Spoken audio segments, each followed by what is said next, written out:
Lord Ripon 1880 to 1884। और अंग्रेजों के अत्याचार से लगातार लड़ते हुए न जाने कितने ही बच्चे, बूढ़े और युवाओं ने अपनी जान की कुर्बानी दी, तब कहीं जाकर हम आज आजाद देश में सांस ले रहे हैं और आजादी के 75 साल पूरे होने पर देश में अमृत महोत्सव मना सके हैं। लेकिन अंग्रेज हमेशा से ही भारत में नहीं थे, बल्कि जब वे मीलों का सफर तय करके भारत आए थे तब यहाँ पर मुगलों का राज था, और अगर मुगल न चाहते तो अंग्रेज भारत में प्रवेश तक नहीं। दीजिएगा लॉर्ड रिपन, ठीक है ना। आज जो भारत का वायसराय आया है ये नस्ल और शक्ल दोनों से अंग्रेज है, लेकिन अंतरात्मा से ये पूरी तरीके से भारतीय है, ठीक है ना। इसीलिए इसे भारत का उद्धारक किसने कहा था? नाइटिंघम, ठीक है ना। इसको भारत का उद्धारक कहा जाता है, ठीक है।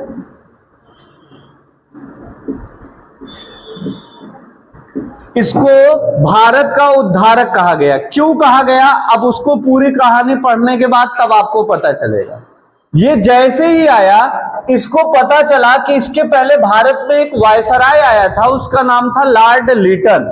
लॉर्ड लिटन ने प्रेस के लिए, एक देसी समाचार पत्रों के लिए एक नियम बनाया था, वर्नाकुलर प्रेस एक्ट, जिसके तहत कोई भी प्रेस यानी कोई भी समाचार पत्र इंग्लिश भाषा के अलावा और किसी भाषा में नहीं प्रकाशित हो सकते, ठीक है ना। तो इसने आते ही वर्नाकुलर प्रेस एक्ट को पूरी तरीके से समाप्त कर दिया और भारत के सभी समाचार पत्रों को आजादी दे दी कि आप किसी भी भाषा में छापिए और आपको वही अधिकार प्राप्त होंगे जो अंग्रेजी भाषा में छपने वाले अखबार है, ठीक। तो कहने का तात्पर्य सभी पेपर को इसने बराबर लेवल पे लेके आया। तो पहला काम इसने क्या किया? वर्नाकुलर प्रेस एक्ट को समाप्त कर दिया, ठीक है ना।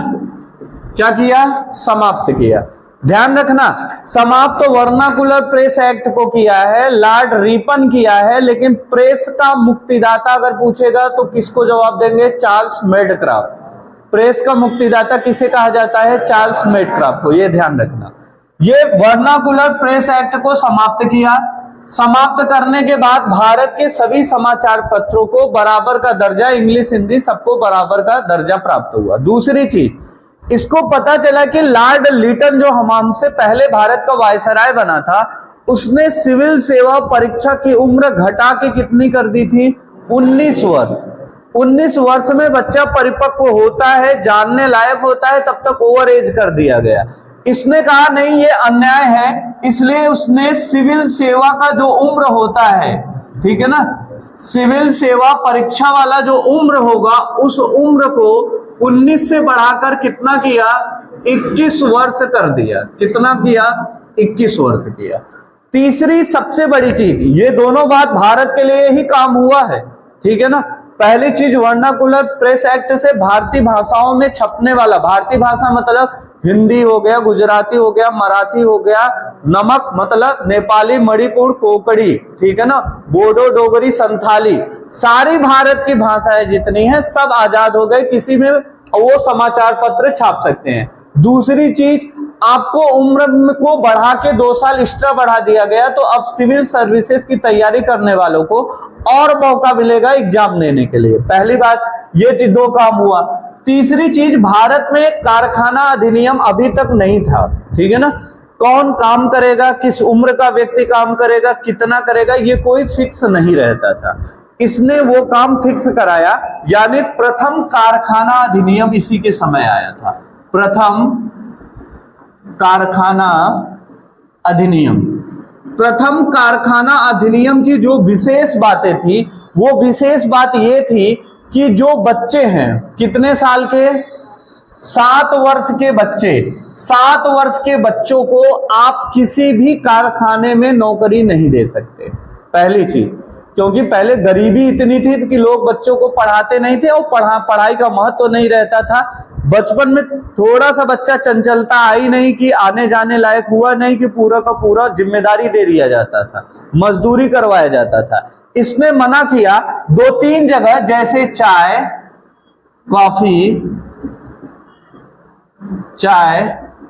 कॉफी और नील ना, ये 3 खेती होती है, चाय की खेती, कॉफी की खेती और नील की खेती। खेती वाले काम में बच्चों को लगाया जा सकता है क्योंकि यहां कोई खतरा नहीं है, ठीक है ना, ये ध्यान रखिएगा। तो चाय, कॉफी, नील की खेती में बच्चों को लगाया जा सकता है। दूसरी चीज जो सबसे बड़े पॉइंट बताया कि कोई भी बच्चा जो इतना छोटा है वो कितने घंटे काम करेगा, 9 घंटे से अधिक काम नहीं करेगा। आप कहेंगे वाह सर, आज बड़े बड़े लोग 8 घंटे की ऑफिस होती है, बच्चों से 9 घंटे काम। उस समय 15-15, 20-20 घंटे, 4 घंटे सो उठे नहीं कि चलो कोल्हू के बैल की तरह रगड़ना शुरू कर दो।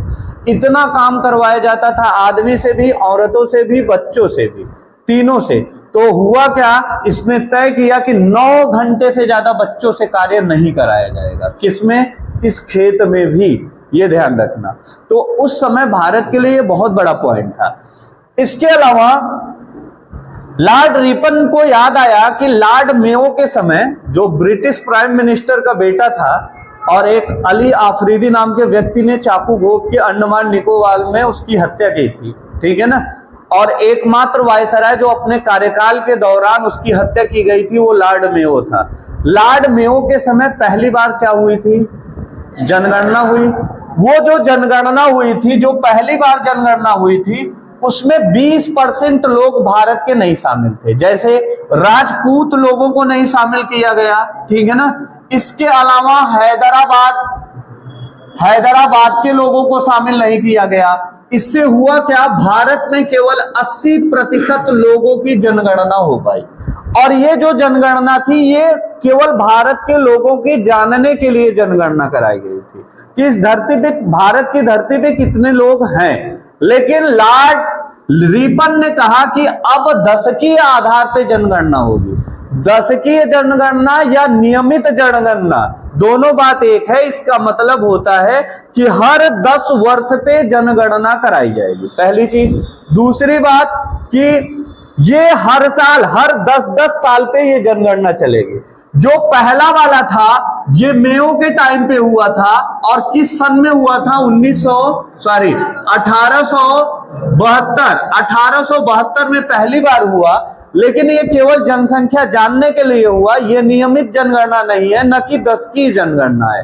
दूसरी बार जब हुआ तो लॉर्ड रिपन के टाइम हुआ, 1881 ईस्वी में हुआ और ये दशकीय आधार पे जनगणना थी, अर्थात प्रत्येक 10 वर्ष पे जनगणना कराया जाएगा। और पहली बार जनगणना लॉर्ड रिपन ने कराया था, ये ध्यान रखिएगा, दशकीय जनगणना, ठीक है ना। ये पहली बार कौन कराया, लॉर्ड रिपन।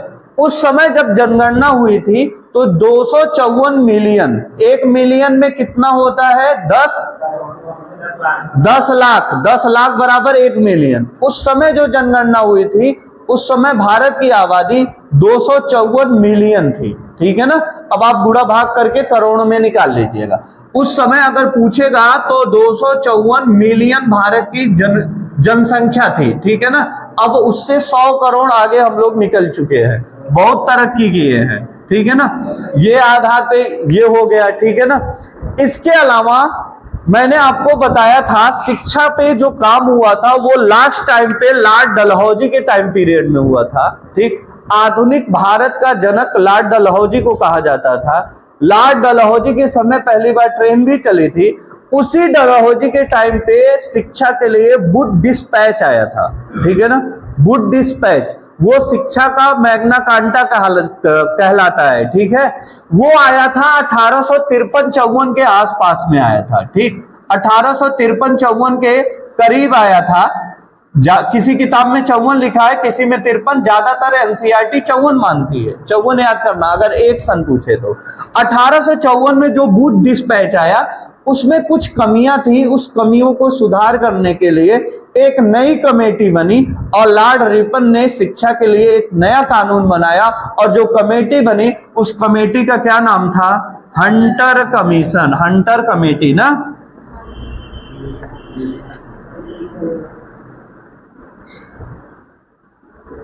ये जो हंटर कमीशन है इसने शिक्षा के बारे में भारत को बताया, ठीक है ना, कि शिक्षा किस आधार पे हो, गुड डिस्पैच में जो था उसके अलावा क्या चीज जोड़नी चाहिए। हंटर नाम के व्यक्ति ने ये पूरा का पूरा रिपोर्ट पेश किया था, इसलिए हंटर कमीशन इसे कहा जाता है। अभी 1919 ईस्वी में 13 अप्रैल के दिन जलियांवाला बाग हत्याकांड होगा। उस हत्याकांड की जांच के लिए कमीशन बनेगा, उसको क्या कहेंगे हम? भारत वाला तहकीकात कमीशन भारत के लोग बनाए थे, अंग्रेजों ने हंटर आयोग बनाया था, इसको हंटर आयोग भी कहा जाता है, ठीक है ना, ये भी ध्यान रखिए। तो एक तो जलियांवाला जांच के लिए है हंटर आयोग, एक हंटर आयोग है शिक्षा के लिए। जो रिपन के समय आया है वो शिक्षा के लिए है, और जो लॉर्ड चैम्सफोर्ड के समय आएगा यानी जलियांवाला बाग हत्याकांड के समय आएगा, वो जो होगा वो क्या होगा, जलियांवाला बाग हत्याकांड की जांच के लिए बनाया गया था। दोनों क्वेश्चन पूछता है, दोनों अपने दिमाग में आपको रखना है। ये हंटर कमीशन शिक्षा के विकास के लिए आया था, शिक्षा के विकास हेतु आया था, हेतु। इसके अलावा इसने एक काम किया था, मैंने बताया था कि धन का विकेंद्रीकरण, ठीक है ना, धनों का विकेंद्रीकरण आप पढ़े होंगे लॉर्ड नॉर्थ बुक, उसमें मैंने बताया था आपको कि इन्होंने क्या किया था, जो भी राजस्व आएगा उसका विकेंद्रीकरण कुछ प्रांत के पास होगा, कुछ केंद्र के पास होगा, दो भागों में बांटा गया था। लेकिन यहां जो विकेंद्रीकरण हुआ था, ध्यान से समझिएगा, यहां जो विकेंद्रीकरण हुआ, ये विकेंद्रीकरण 3 भागों में हुआ, और ये तीनों इंपॉर्टेंट है इसीलिए बता रहा हूं, आज भी यही है। केंद्र में आप जानते हैं संघ सूची, राज्य सूची और समवर्ती सूची, 3 सूचियां हैं। केंद्र पे मिला टैक्स केंद्र गवर्नमेंट के पास होगा और भारत सरकार अपना सारा कामकाज उसी से करेगी। दूसरा राज्य सूची होता है, राज्यों के द्वारा प्राप्त टैक्स जो राज्य सूची में आते हैं, जैसे सड़क हो गया, परिवहन हो गया, पुलिस हो गया, ठीक है ना, इन सब चीजों से जो टैक्स मिलेगा उस टैक्स से पूरा राज्य सरकार चलेगी। समवर्ती सूची में दोनों आते हैं, जैसे शिक्षा हो गया, इस पे राज्य अपना कानून, केंद्र अपना कानून बनाता है। वन हो गया, वन जैसे राज्य में है, राज्य भी बनाता है, केंद्र भी बनाता है। वही काम सर्वप्रथम किया था लॉर्ड रिपन। लॉर्ड रिपन ने 3 भागों में बांटा था, एक केंद्र के लिए बांटा, दूसरा प्रांत के लिए बांटा, ठीक है ना, तीसरा इसने बांटे गए धन, ऐसा एक समूह बनाया था, बांटे गए धन, ठीक है ना, बांटे गए धन, ये ध्यान रखिएगा, बांटे गए धन। अब इसने क्या किया, केंद्र सरकार रेलवे से टैक्स लेगी, सीमा शुल्क लेगी, आयात निर्यात कर, ये सारी चीजें लेंगी, तो केंद्र का अलग व्यवस्था बना दिया, रेलवे हो गया वहां से लेगी। राज्य सरकारें जो राज्य की चीजें होती है, राज्य का परिवहन है, ठीक है ना, तमाम चीजें होती हैं वो राज्य लेगा। और बांटे गए धन, जो धन बटा है, इसमें आधार पे कोई ऐसी चीज जो राज्य अपना अधिकार बनाता है, केंद्र उस पे अपना अधिकार जताता है, उस पे जो भी धन प्राप्त होगा उस धन का बंटवारा कर दिया जाएगा, केंद्र और प्रांत दोनों को दे दिया जाएगा। तो धनों का विकेंद्रीकरण सर्वप्रथम नॉर्थबुक के टाइम पे हुआ, लेकिन इसने जो है 3 भागों में, लॉर्ड रिपन ने 3 भागों में बांटा। ये चीजें हो गई। एक बात और ध्यान रखिएगा, इसको स्थानीय सुशासन का जनक कहा जाता है, स्थानीय सुशासन का जनक। ये क्या होता है, आपने पढ़ा होगा पंचायती राज व्यवस्था, अगर नहीं पढ़े हैं तो अभी राज व्यवस्था में पढ़ाऊंगा तो उसमें आएगा, ठीक है ना। किस अनुसूची में है पंचायती राज व्यवस्था? 11, नगर पालिका 12, ठीक, ध्यान में रहना चाहिए। अनुच्छेद भी पूछता है आपसे, पंचायती राज व्यवस्था के लिए अनुच्छेद कहां से शुरू होता है? 40 वो ग्राम सभा है, 243, 243 से शुरू होगा, ए से लेके ओ तक चलता है पूरा, ठीक। सारा चीज रिवाइज करते चलिए, और जो नहीं पढ़े हैं उनको मैं पढ़ाऊंगा। तो स्थानीय सुशासन क्या होता है, जैसे आपने गांव में देखा होगा प्रधान होते हैं, ठीक है ना, जैसे अपने गांव के भी प्रधान हैं, ठीक, राजकुमार जी अपने गांव के प्रधान हैं, ठीक, ऐसे हर गांव का एक प्रधान होता है। तो कहने का तात्पर्य कि छोटे छोटे क्षेत्रों को बांटो और वहीं पे उसका खुद का प्रतिनिधित्व तय कर दो, ठीक है ना।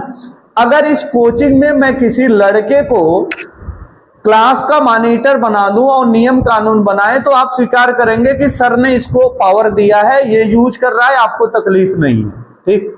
लेकिन किसी बाहरी को बुला दो और वो आके एक न एक नियम कानून बनाए तो आप भड़क जाएंगे कि ये होता कौन है बोलने वाला, ठीक है। तो इसीलिए लॉर्ड रिपन ने कहा हम और आप यानी अंग्रेज जाके वहां कानून करेंगे तो गांव के लोग भड़क जाएंगे, उन्हीं के लोगों को ही वहां का राजा बनाओ, वही शासन चलाए। तो ये ग्राम पंचायत का जो सपना होता है, गांधी जी के सपनों में, गांधी जी ने लिखा था मेरा सपना है कि भारत में स्थानीय सुशासन हो, कोई भी न मुख्यमंत्री हो न प्रधानमंत्री, छोटे छोटे टुकड़े में सब प्रधान उधान बन के पूरा देश चलता रहे, इस तरीके से वो चाहते थे। लेकिन ये संभव नहीं था, ठीक है ना, इस वजह से नहीं किया। और अनुच्छेद 40 में लिखा गया कि भारत जब पूरी तरीके से आर्थिक रूप से मजबूत होगा तो पंचायती राज व्यवस्थाओं को सुचारू रूप से चलाया जाएगा। वही रीजन है कि 1992 ईस्वी में 73वां संविधान संशोधन के द्वारा कानून बना के इसको पूरे देश में लागू किया गया। सर्वप्रथम राजस्थान में प्रधानी का चुनाव हुआ। नागौर एक जिला है जहां पे पंडित जवाहरलाल नेहरू जाके जो है वहां पे वो किए थे, उनका जो है उद्घाटन किए थे। ये 92 की घटना नहीं, और पहले ही हुआ था, ठीक है ना, उस समय नेहरू जी नहीं थे। ध्यान से देखना, स्थानीय सुशासन का जनक अर्थात लोकल गवर्नमेंट्स, जो आपके ही अगल बगल ईडीसी बीडीसी प्रधान लोग होते हैं, इन सारी की व्यवस्था का जन्म देने वाला जो व्यक्ति है वो व्यक्ति कौन है? Lord Ripon. अब देखिए जितना भी काम किया भारत के लिए किया कि नहीं किया। प्रेस का जो एक्ट लाया भारत के लिए ले आया, भारत की हर एक हिंदी भाषा हो, इंग्लिश, तेलुगु, तमिल, मराठी, सबको पूरी स्वतंत्रता दे दी। सिविल सेवा में भारतीयों की उम्र बढ़ाई, अंग्रेजों की उम्र घटी ही नहीं थी तो बढ़ेगी कहां से, भारतीयों की उम्र बढ़ाई। कारखाना अधिनियम में भारत के बच्चों के लिए कहा, अंग्रेज अपने बच्चे को लंदन में पढ़ाएंगे कि यहाँ नौकरी कराने ले आएंगे, यहाँ नहीं लाते थे, यहाँ हमारे आपके बच्चे होते थे। उनके लिए नियम बनाया कि चाय, कॉफी और नील की खेती के अलावा बच्चे को और कहीं नहीं लगाया जा सकता, 9 घंटे से ज्यादा कार्य नहीं करेंगे, ये नियम बनाया गया। इसके अलावा जो पहली जनगणना थी वो पूर्णतया भारत की जनगणना नहीं थी, उसमें हैदराबाद और राजपूतों को ऐड नहीं किया गया, उनका भी जनगणना कराया। नियमित हर 10 साल पे जनगणना हो। ये कराया क्यों गया था? मैंने आपको बताया था कि लीटन के समय दिल्ली दरबार लगा था, महारानी भारत आई थी, केसर हिंद की उपाधि धारण की थी, ठीक है ना, महारानी विक्टोरिया। और उसी समय इतना भयंकर अकाल आया था कि आंकड़ों, अंग्रेजी आंकड़ों के हिसाब से 75 लाख लोग पूरे देश में मारे गए थे, ये अंग्रेजों ने बताया, और हकीकत करोड़ों के ऊपर थी। तो लोग अकाल से मरते बहुत थे, अकाल मतलब भूखमरी, भूखमरी से मरते बहुत थे। तो कम से कम उनका आंकड़ा पता रहे कि कितने लोग जिंदा बचे और कितने मर गए, वो आंकड़ा पता होगा तभी तुम्हारे जेब में अगर पैसा होगा, और कितना पैसा है तुम जानोगे तभी उसको बचाओगे। जेब में कितना है पता नहीं, खर्च किए पड़े हैं, कोई पूछ ले कितना खर्च हुआ, कोई आंकड़ा नहीं, आपको कोई फर्क नहीं। लेकिन अगर पता हो जेब में 50,000 रुपए हैं, केवल 10,000 बचा, तब एहसास हो गया यार 40,000 मैंने खर्च कर दिया, अब आप बचाना शुरू करेंगे, ठीक। तो वही चीज की जब जनगणना पता होगी तो लोगों के जान की कीमत पता होगी और उनको बचाने के लिए पूरी ताकत लगाई जाएगी। इसलिए 10 की आधार पे जनगणना, हर 10 साल पे जनगणना होगी। लॉर्ड रिपन ने कहा हंटर कमीशन के तहत शिक्षा में सुधार किया। इसके अलावा तीनों को बांटा, केंद्र, प्रांत और बांटे गए जहां दोनों का अधिकार होगा। कुछ पंचायती राज व्यवस्थाओं के लिए रखा गया। स्थानीय सुशासन का जनक कहा गया। इसके बाद जो सबसे बड़ी पॉइंट आई, इतना महान काम किया, अंग्रेजों को ये बात अच्छी नहीं लग रही थी, पता है कि नहीं। ये भारत में शासन किया केवल 4 साल, देखो 80 से 84 साल शासन किया है, केवल 4 साल भारत में था। 3 साल के बाद अंग्रेज के लंदन के पार्लियामेंट में, वहां ब्रिटेन में इतना भयंकर जो है तबाही मचा दिया कि अब अंग्रेजों की विदाई कर देगा। ये पूरा अधिकार किसको दे रहा है? भारतीयों को दे रहा है। ऐसे कितने दिन हम टिकेंगे भारत में? अब इसका विरोध शुरू हुआ। जब अच्छा कार्य, तो राजा के तौर पे बहुत अच्छा, सबको समानता का भाव से देखा। अब इसके समय में एक बिल आया, इसको एल्बर्ट विधेयक कहते हैं। क्या कहते हैं? एल्बर्ट विधेयक। ये क्या है, इसको ध्यान से समझिएगा, ये आपसे बहुत पूछता है। एल्बर्ट विधेयक क्या था? पहले एक नियम था, आपको मैंने बताया था, बंबई हो गया, मद्रास हो गया, उस समय का नाम बोल रहा हूं, बंबई, मद्रास, कोलकाता, यहाँ पे हाई कोर्ट बनाए गए थे, हाई कोर्ट अधिनियम भी आया था, ठीक है ना। बाद में मुंबई वाले को, कोलकाता वाले को सुप्रीम कोर्ट का दर्जा दिया गया, पहले फेडरल कोर्ट उसका नाम था। तो ये सारी व्यवस्था मतलब भारत में कोर्ट आ गई थी, ठीक है ना, जो न्यायालय जिसको बोलते हैं वो आ चुकी थी। उसमें एक नियम था, कभी भी भारत का जो जज होगा वो किसी अंग्रेज के मामले में फैसला नहीं सुना सकता। जैसे आपकी लड़ाई किसी अंग्रेज से हुई है, अब आप भी कोर्ट में गए, अंग्रेज भी गए, इधर भारतीय है इधर अंग्रेज है, और जज सामने भारतीय बैठा है, तो वो जज फैसला नहीं सुनाएगा। क्यों? अगर अंग्रेज शामिल है मुकदमे में तो अंग्रेज का मुकदमा अंग्रेज ही सुनाएगा। दो अंग्रेजों के बीच की लड़ाई अगर कोर्ट में जाती है तो अंग्रेज सुनाएगा, एक अंग्रेज एक भारतीय है तो अंग्रेज सुनाएगा, अगर दोनों भारतीय हैं तभी भारत के जज सुनाएंगे फैसला, अन्यथा नहीं सुनाएंगे। ये लॉर्ड रिपन का ये तो सरासर अन्याय है। इसने कहा अगर अंग्रेज, अच्छा, भारत के मुकदमे को अंग्रेज वो करते थे जो लगता था, जैसे मान लो भगत सिंह को फांसी देना है, ठीक है ना, भगत सिंह को फांसी देना है तो भारतीय जज के पास नहीं भेजते थे, अपने पास जो अंग्रेज जज थे उनके पास भेजते थे, और अंग्रेज जज अंग्रेज के इशारे पे काम करता था, वो जैसा चाहता था वैसा वो फैसला सुना दिया करता था, ठीक है ना। तो लॉर्ड रिपन ने कहा ये गलत है। अगर अंग्रेज भारत का फैसला सुना सकते हैं तो भारत वाले अंग्रेज का फैसला क्यों नहीं सुना सकते? कितनी बड़ी बात है, पूरा देश उसके खिलाफ है लेकिन वो भारत के साथ इकलौता खड़ा है। ये पहले भारत सचिव था, ये 1848-49 2 साल भारत का सचिव रहा है लॉर्ड रिपन, ये ध्यान रखिए। उस समय भारत की पूरी परिस्थिति से ये वाकिफ था, ठीक। इसने तुरंत ये इल्बर्ट विधेयक लाया। इल्बर्ट विधेयक में कहा कि भारत के लोग अंग्रेजों का भी मुकदमा सुनेंगे और सुनाएंगे, ठीक। मतलब भारतीय जज अंग्रेज का भी मैटर लेके फैसला दे सकते हैं, अंग्रेजों का मैटर भी भारत के लोग लेके सुन सकते हैं, मतलब कोई भी, चाहे भारत चाहे अंग्रेज, कोई भी कर सकता है, जज तो जज होगा, ठीक। इतना करते ही अंग्रेजों को मिर्ची लगी और अंग्रेजों ने एक विद्रोह किया, उसको श्वेत विद्रोह कहते हैं।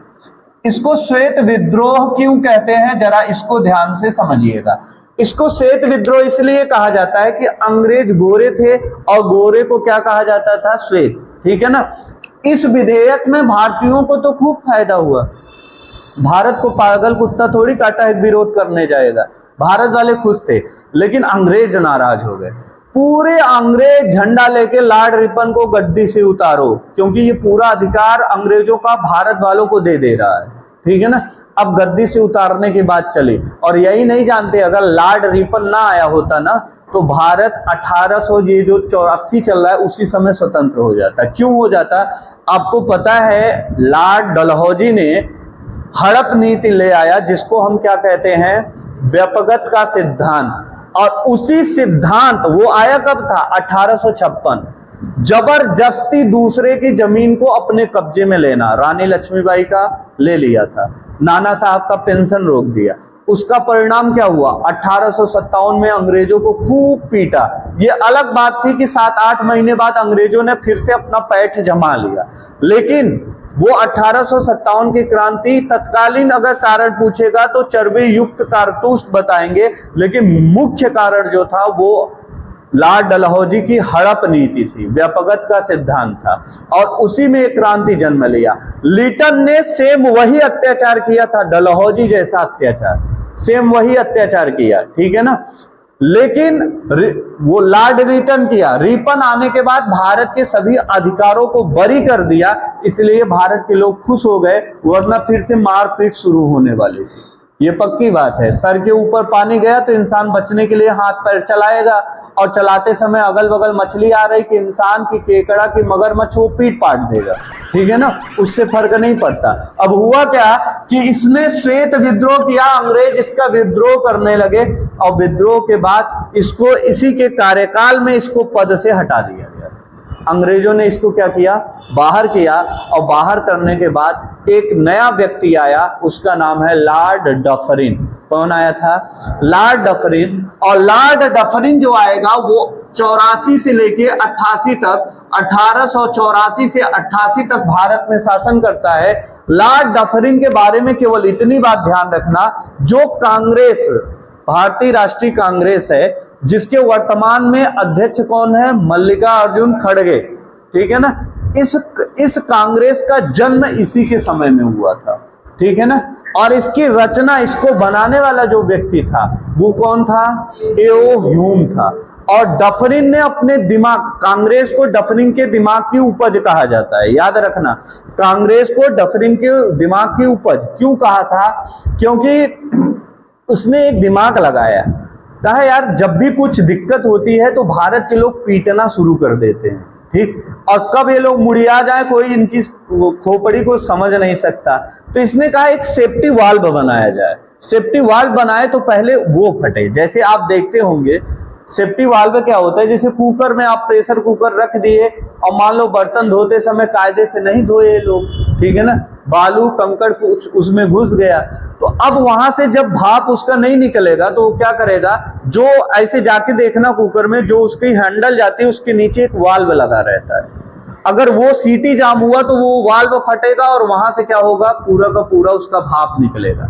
अगर नहीं निकला तो कुकर फटा तो दीवार फाड़ देगा और तुम रहोगे तो तुम्हारा पूरा शरीर चिथड़ा कर देगा। बड़ा खतरनाक होता है कुकर, इसीलिए वो सेफ्टी वाल्व दिया जाता है। तो इसने क्या किया, एक ऐसा सेफ्टी वाल्व हम लगाए। सेफ्टी वाल्व क्या होता है कि मतलब हम ये कहेंगे कि कांग्रेस जो तुम्हें चाहिए तुम हमसे मत कहो, तुम जाओ अपने पार्टी कांग्रेस से कहो, और कांग्रेस जो चीज हमसे कहेगी हम वो चीज लागू कर देंगे, ठीक। अब भारत के लोग कांग्रेस से कहते थे, कांग्रेस वाले अंग्रेज से कहते थे। अंग्रेज कुछ बात मानते थे जो उनके लाभ में होती थी, जो उनके लाभ में नहीं होती थी उसको इग्नोर कर देते थे, नहीं मानते थे। और जब भारत के लोग विरोध करते थे तब अंग्रेज कहते थे हमसे कांग्रेस ने कहा ही नहीं। अब भारत का गुस्सा किसके ऊपर जाएगा? कांग्रेस के ऊपर। अंग्रेज स्वतंत्र, देखो इसको कहते हैं दिमाग, ठीक है ना। खोपड़ी लगा लिए हैं अंग्रेज, इसीलिए कहते हैं गोरे चमड़ी वाले जो अंग्रेज थे उनको बुद्धि बहुत थी, और बुद्धि ना होती तो 50 देशों को कभी गुलाम ना बनाते, ठीक है ना। और डफरिन ने क्या किया, इसी उद्देश्य से कांग्रेस को जन्म दिया। अब मैं कल आपको बताऊंगा कि कांग्रेस का पुराना नाम क्या था, कांग्रेस बनी कैसे, इसके पहले अध्यक्ष कौन थे और इसके वर्तमान में अध्यक्ष कौन है, पहले अध्यक्षता में कितने सदस्यों ने भाग लिया, इसका आजादी तक का सफर कैसा रहा कांग्रेस का, वो सारी चीजें बताऊंगा। साथ में लॉर्ड डफरिन के समय में आंग्ल वर्मा युद्ध हुआ था। वो आंग्ल वर्मा युद्ध तृतीय आंग्ल वर्मा युद्ध था। इसके तहत वर्मा को पूरी तरीके से पराजित करने के बाद, मैंने बताया था वो डलहौजी के समय वर्मा को अलग कर दिया गया था, ठीक। और इसके लॉर्ड डफरिन समय युद्ध करके वर्मा को भारत में मिला लिया गया। अब भारत का हिस्सा, भारत की जो जमीन होगी, वर्मा मतलब आज का म्यांमार देश, म्यांमार तक भारत की पूरी सीमा जाएगी, ठीक है ना। लेकिन 1935 भारत शासन के अधिनियम के तहत वर्मा को फिर से भारत से क्या कर दिया गया, अलग कर दिया गया। यही रीजन है कि वर्मा आज एक नए देश के रूप में दुनिया के सामने अस्तित्व में है। समझ में आया कि नहीं, ठीक है ना। तो कल लॉर्ड डफरिन के बारे में पढ़ेंगे, उसके बाद बहुत विशेष नहीं है, अब कर्जन जो आएंगे वो मेन रहेंगे, लॉर्ड कर्जन, ठीक है ना। तो कल डफरिन को देखेंगे, आज टाइम भी पर्याप्त हो चुका है।